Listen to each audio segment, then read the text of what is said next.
La trabajadora Ruiz acababa de servir el vino en la copa del cliente más adinerado del restaurante cuando algo le hizo estremecer los dedos. Sobre los papeles abiertos delante de él había una rúbrica que conocía desde niña, una caligrafía que había visto incontables veces en las tarjetas de cumpleaños y en las notas del colegio. Alejo, el empresario multimillonario que cenaba cada noche en el Prado de Madrid, revisaba contratos firmados por su padre, un hombre que Carmen creía muerto desde hacía 15 años. Tras desaparecer misteriosamente cuando tenía solo 8. Lo que descubrió en los minutos siguientes sacudiría a ambas existencias. Su padre no había fallecido, había sido traicionado por su propio socio comercial. Y ese socio era precisamente el progenitor de Alejandro, quien había levantado su fortuna sobre los proyectos usurpados y la ruina de los Ruiz. Ahora Carmen servía banquetes de 1000 euros al heredero de quien destruyó su familia, sin imaginar que esa noche el destino haría justicia de la forma más inesperada. Carmen Ruiz había aprendido hacía tiempo a volverse invisible. A los 23, después de 4 años atendiendo mesas en el Prado, había perfeccionado el arte de moverse entre los comensales opulentos sin llamar jamás la atención. Era solo la camarera que llevaba platos costosos y descorchaba vinos caros a personas que gastaban en una velada lo que ella ganaba en un mes. Aquella noche de octubre, Madrid estaba envuelta en una llovizna tenue que hacía más brillantes las luces del centro. El Prado era uno de los locales más exclusivos de la capital, frecuentado por empresarios, políticos y celebridades. Carmen trabajaba allí de lunes a sábado, de 7 de la tarde a 1 de la madrugada, ganando apenas lo necesario para continuar sus estudios de arquitectura y ayudar a su madre con el alquiler. Alejandro Vázquez ocupaba la mesa número 8, la del rincón con vista al Palacio Real, reservada solo para los clientes más influyentes. A sus 42 años era el director ejecutivo de Vázquez Holdings, un emporio que abarcaba desde la construcción hasta la tecnología. Forbes lo había incluido entre los 50 hombres más ricos de Europa, con un patrimonio superior a 2.000 millones de euros. Carmen lo conocía bien, al menos de vista. Acudía cada martes por la noche, siempre solo, siempre impecable con su traje hecho a medida. Pedía sin variar, jamón ibérico, paella de bogavante y cordero al horno. Nunca hablaba por teléfono, nunca sonreía. Parecía cargar sobre los hombros el peso de un mundo entero. Esa noche, sin embargo, algo era distinto. En lugar del periódico económico habitual, Alejandro había extendido una carpeta sobre el mantel blanco. Carmen se acercó con su discreción acostumbrada para llenar el vaso de agua. Cuando su mirada cayó sobre los documentos desperdigados frente a él, el corazón se le detuvo. Al pie de uno de los contratos, escrita con aquella caligrafía elegante e inconfundible que marcó su infancia, estaba la firma de Miguel Ruiz, su padre. La jarra tembló entre sus dedos. Miguel Ruiz, el hombre que creía muerto desde hacía 15 años, aquel del que su madre siempre dijo que había perecido en un accidente cuando ella tenía 8. La firma era reciente, fechada solo 3 meses atrás. Carmen trató de mantener la compostura mientras servía, pero sus ojos seguían fijos en los papeles. No podía haber error. Había visto esa rúbrica en cientos de notas, felicitaciones y permisos escolares. Alejandro levantó la vista al notar que la camarera se había quedado quieta más de lo habitual. La observó realmente por primera vez, notando sus ojos verdes dilatados y la palidez de su rostro. Al preguntarle si todo iba bien, Carmen apenas logró balbucear que aquella firma pertenecía a su padre. Alejandro frunció el ceño, luego bajó la mirada hacia los documentos. Cuando ella señaló con mano temblorosa el nombre Miguel Ruiz, explicando que debía estar muerto desde hacía 15 años, la reacción fue inmediata. Se tensó. Sus ojos se volvieron alertas, prudentes. El nombre no le era ajeno en la historia de la compañía. Miguel Ruiz era una sombra, un fantasma del pasado que su padre siempre había evitado mencionar. Alejandro cerró la carpeta de golpe, guardando los documentos con movimientos rápidos. Su rostro se tornó impenetrable, pero Carmen alcanzó a notar algo en su mirada, asombro, inquietud y quizá miedo. Con voz seca dijo que debía marcharse de inmediato. Dejó sobre la mesa 2 billetes de 50 euros y salió con paso veloz hacia la noche madrileña. Carmen permaneció allí, aún con la jarra en la mano, viéndolo desaparecer.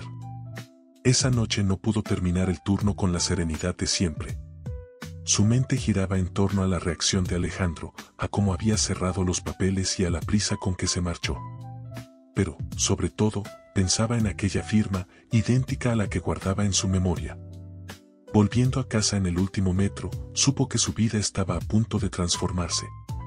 No sabía cómo, pero intuía que esa noche había abierto la puerta a un pasado que alguien quiso mantener sellado durante 15 años.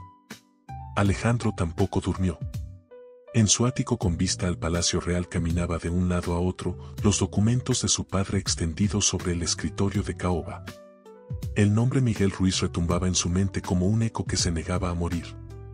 Al heredar la empresa tras la muerte de su padre, 8 años atrás, había encontrado una carpeta marcada confidencial. Dentro había contratos, patentes y proyectos de arquitectura de enorme valor. Su padre siempre afirmó que eran adquisiciones legítimas, colaboraciones cerradas en los años 90. Pero aquella noche, al ver los ojos verdes de aquella camarera, Alejandro había percibido algo perturbador, la misma mirada decidida, la misma brillantez que irradiaban los planos firmados por Miguel Ruiz. A la mañana siguiente canceló todas las reuniones y se encerró en su despacho. Llamó a Carlos Mendoza, el detective privado que utilizaba para los asuntos más delicados, y le encargó una investigación completa sobre Miguel Ruiz, arquitecto desaparecido hacía unos 15 años. Mientras tanto, Carmen pasó el día en una inquietud creciente. No consiguió concentrarse en las clases de la universidad. No dejaba de pensar en aquella firma ni en la actitud de Alejandro. Intentó hablar con su madre, pero Isabel Ruiz evitó el tema como siempre, repitiendo que Miguel había muerto y que no debía remover viejas heridas. Esa noche Carmen llegó al restaurante 1 hora antes. Quería estar allí por si Alejandro regresaba. Tenía 1000 preguntas y esta vez no se dejaría frenar por las diferencias sociales. Pero Alejandro no apareció. La mesa 8 permaneció vacía y ella sirvió a otros clientes con la mente ausente. 3 días más tarde, cuando Carmen salía de la universidad tras una clase de diseño arquitectónico, un Mercedes negro con cristales ahumados la esperaba. La ventanilla bajó, revelando el rostro de Alejandro Vázquez. Carmen vaciló, luego subió. El interior era lujoso, cuero beige, madera pulida, aroma a perfume masculino costoso. Alejandro estaba sentado al otro extremo, impecable en un traje gris que probablemente valía más que su alquiler anual. Abrió una carpeta y extrajo documentos, fotografías, recortes, certificados. Carmen reconoció al instante el rostro de su padre, más joven, sonriente junto a un hombre que tardó un momento en identificar. Era Francisco Vázquez, el padre de Alejandro. En la imagen se estrechaban la mano frente a una obra, radiantes, aparentemente en buena sintonía. En el reverso se leía la fecha, mayo de 1994. Alejandro comenzó a relatar lo que había descubierto. Miguel Ruiz había sido un arquitecto brillante, pionero en construcciones sostenibles adelantadas a su tiempo. En 1994 se asoció con Francisco Vázquez para desarrollar complejos residenciales innovadores.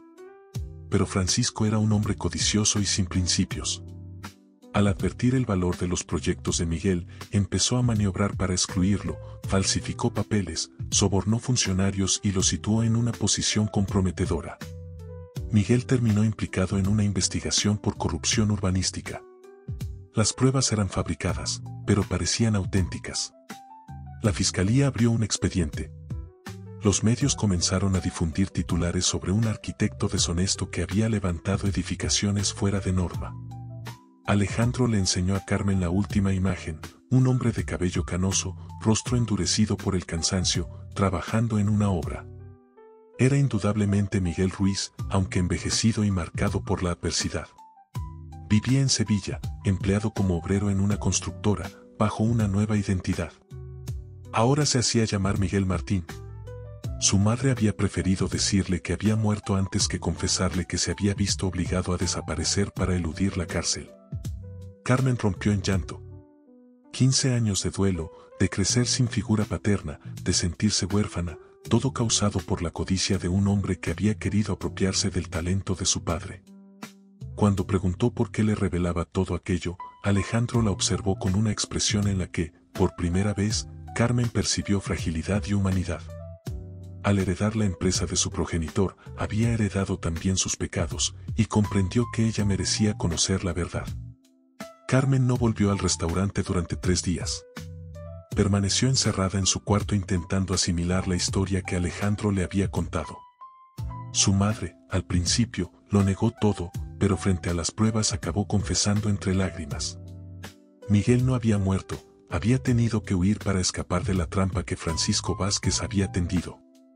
Solo quiso resguardar a Carmen, demasiado niña para entender que su padre era un fugitivo. La joven estaba destrozada. 15 años de mentiras, 15 años sin abrazos ni respuestas. Pero su ira hacia su madre era mínima comparada con la que sentía por los Vázquez. El cuarto día, Alejandro apareció bajo la lluvia en la puerta de su piso, empapado de pies a cabeza. Quería reparar el daño, restituir lo que su padre había robado. Le mostró una carpeta llena de informes legales y estimaciones financieras. Había calculado el valor de los proyectos usurpados, 50 millones de euros.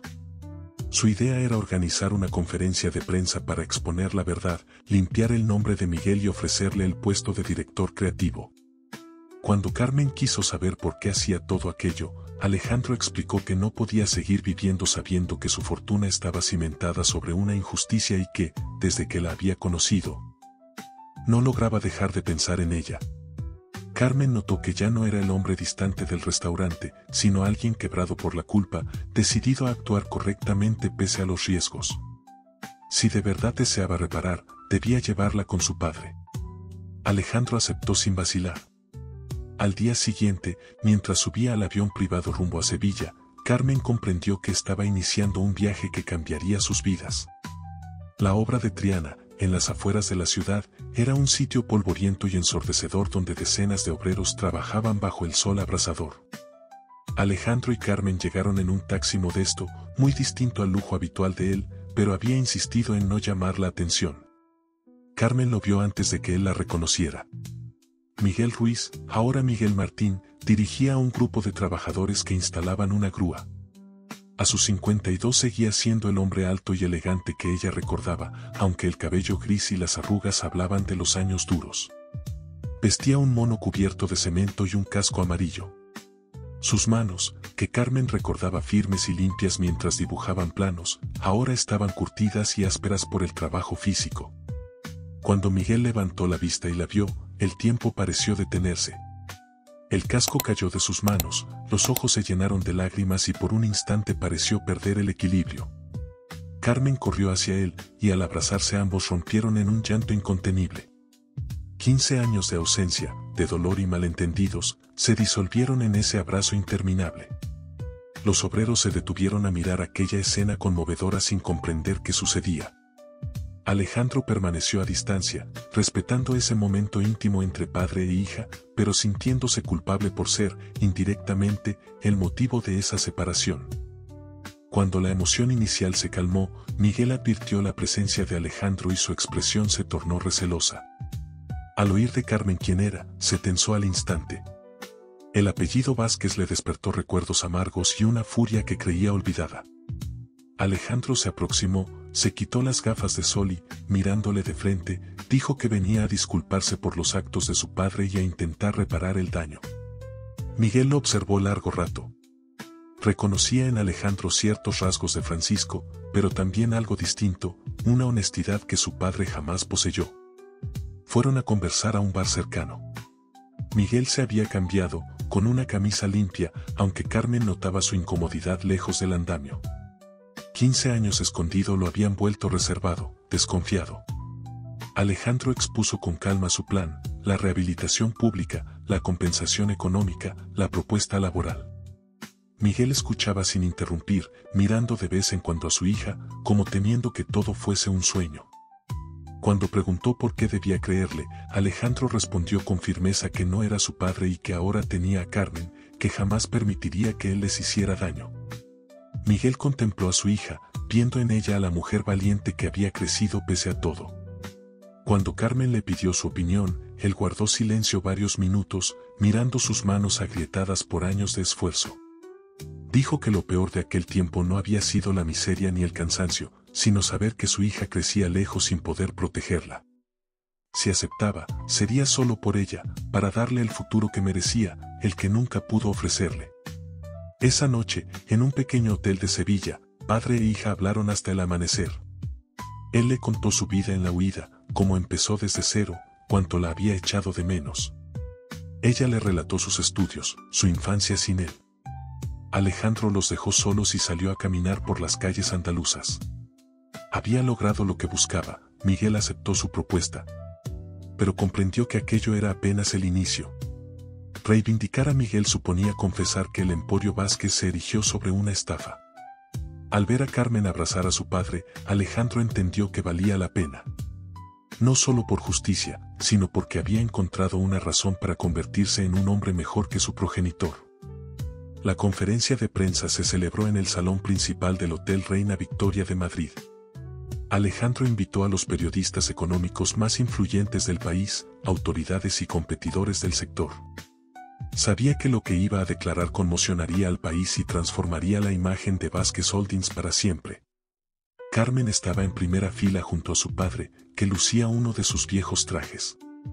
Tras 15 años de monos y polvo, se sentía extraño en chaqueta y corbata, pero su hija le había insistido en que el mundo debía verlo como lo que siempre fue, un arquitecto excepcional.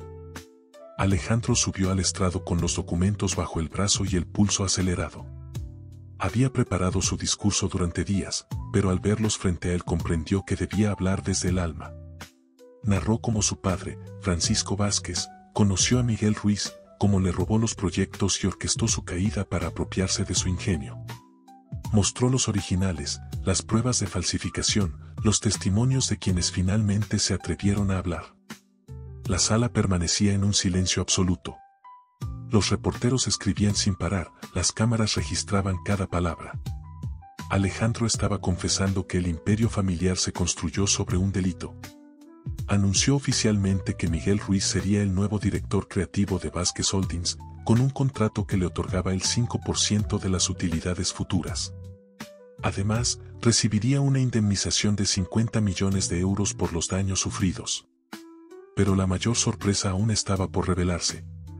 Alejandro anunció que había decidido transferir el 40% de las participaciones de la empresa a Miguel Ruiz y a su hija Carmen. Un murmullo de asombro recorrió el salón. Estaba entregando casi la mitad de su compañía a las personas cuya vida su familia había destruido. Miguel se levantó y se acercó al micrófono. Por primera vez en 15 años podía hablar con su verdadero nombre. Contó que Francisco Vázquez no solo le había arrebatado sus proyectos, sino también su hogar, su honra y su existencia.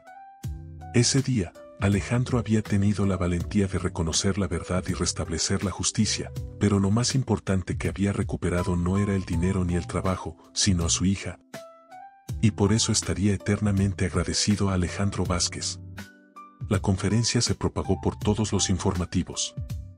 Los titulares hablaban del director que renunciaba a su fortuna en nombre de la verdad y de la reparación más grande en la historia de España. Esa noche, Alejandro, Carmen y Miguel cenaron juntos en el Prado, el mismo restaurante donde todo había comenzado. Carmen ya no vestía el uniforme de camarera, sino un elegante vestido azul que él le había obsequiado. Miguel, después de 15 años, podía por fin permitirse disfrutar una cena en uno de los locales más exclusivos de Madrid. Levantó su copa de vino para brindar por la justicia que, aunque tarde, siempre llega. Mientras brindaban, Alejandro contemplaba a Carmen y en sus ojos descubría algo más profundo que gratitud, afecto, admiración y una ternura inesperada. Cuando confesó que debía viajar a París por un contrato importante y le pidió que lo acompañara, no como empleada sino como socia, y quizá algo más, Carmen se sonrojó. En pocos días aquel hombre había transformado su vida entera. Miguel los miró sonriendo. 15 años de sufrimiento parecían, al fin, tener un propósito. Del dolor había nacido algo bello, no solo justicia, sino también amor. 6 meses después de la rueda de prensa que sacudió al mundo empresarial español, Vázquez Holdings era una compañía completamente distinta. Miguel Ruiz había revolucionado la visión de la firma, implementando tecnologías sostenibles y diseños de vanguardia que se habían convertido en referencia en el sector. Carmen había dejado la universidad para dedicarse por completo al negocio familiar, demostrando que no solo había heredado la inteligencia de su padre, sino también un instinto natural para los negocios. Su primer proyecto, convertir viejas naves industriales en complejos residenciales ecológicos, consiguió contratos por más de 100 millones de euros. Alejandro seguía siendo el CEO, pero ahora compartía todas las decisiones relevantes con Miguel y Carmen.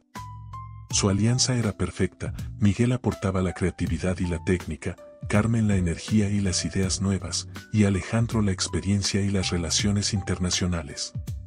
Pero la transformación más profunda era la humana. Alejandro y Carmen se habían vuelto inseparables, y su vínculo profesional había evolucionado hacia algo mucho más íntimo. Pasaban los días trabajando codo a codo y las noches soñando juntos proyectos para un mundo más justo y sostenible. Una noche primaveral, Alejandro llevó a Carmen a la terraza de su ático. Madrid se desplegaba ante ellos, iluminada por las luces de la ciudad, con el Palacio Real resplandeciendo como una joya. Alejandro señaló un sector urbano explicando que sería su próxima obra, 500 apartamentos sostenibles con jardines verticales y paneles solares. Miguel ya había trazado los primeros planos, pero él quería decirle otra cosa. Le confesó que se había convertido en lo más importante de su vida, más que la empresa, más que la riqueza, más que cualquier logro. Abrió una pequeña caja de terciopelo azul. Dentro, un anillo de compromiso brillaba reflejando las luces de la ciudad. Carmen lo miró con los ojos llenos de lágrimas de felicidad. Pensó en el camino extraordinario que los había llevado hasta allí, de camarera y cliente en un restaurante de lujo a pareja que estaba a punto de prometerse para siempre. Aceptó casarse con aquel hombre que tuvo el coraje de reconocer los errores de su padre y devolverle su familia. La boda se celebró 3 meses después, en el jardín de la nueva villa que habían comprado juntos en las colinas de la Sierra de Guadarrama. Miguel condujo a Carmen al altar, orgulloso de poder estar presente, por fin, en el día más importante de la vida de su hija. Isabel, la madre de Carmen, lloraba de alegría al ver a su familia completa y feliz. Había perdonado a Alejandro los pecados de su linaje al descubrir el amor sincero que sentía por su hija y el respeto que mostraba hacia Miguel. Durante la ceremonia, Alejandro y Carmen intercambiaron anillos y votos de amor, pero también se prometieron continuar la reconstrucción que habían iniciado, no solo la de una empresa, sino la de un modo nuevo de crear riqueza basado en la ética, la innovación y la responsabilidad social. El primer proyecto que firmaron como matrimonio fue la creación de un centro de formación para jóvenes arquitectos e ingenieros. El edificio llevaría el nombre de Francisco Vázquez, no para ensalzar sus faltas, sino para recordar que incluso de los errores se puede aprender y construir un futuro más justo. Miguel fue nombrado director del centro. Su clase inaugural trató sobre la importancia de la integridad profesional y el valor de elegir siempre el camino correcto, incluso cuando cuesta. Un año después de la boda, Carmen dio a luz a una niña a la que llamaron Sofía. Cuando Miguel la sostuvo por primera vez, Carmen reconoció en sus ojos la misma dulzura que recordaba de su niñez. Alejandro se había convertido no solo en un marido devoto, sino también en un hijo adoptivo para Miguel. Esa noche, en su nuevo hogar, mientras Sofía dormía en su cuna y Miguel hojeaba un álbum de fotografías rescatadas del pasado, Alejandro y Carmen se sentaron en la terraza a contemplar las estrellas. Carmen pensó que el destino tiene formas misteriosas de reparar lo roto. ¿Quién hubiera imaginado que una firma vista en un contrato cambiaría tantas vidas? Alejandro la besó suavemente. El destino los había cruzado, pero habían sido ellos quienes eligieron hacer lo correcto y seguirían eligiéndolo cada día de sus vidas.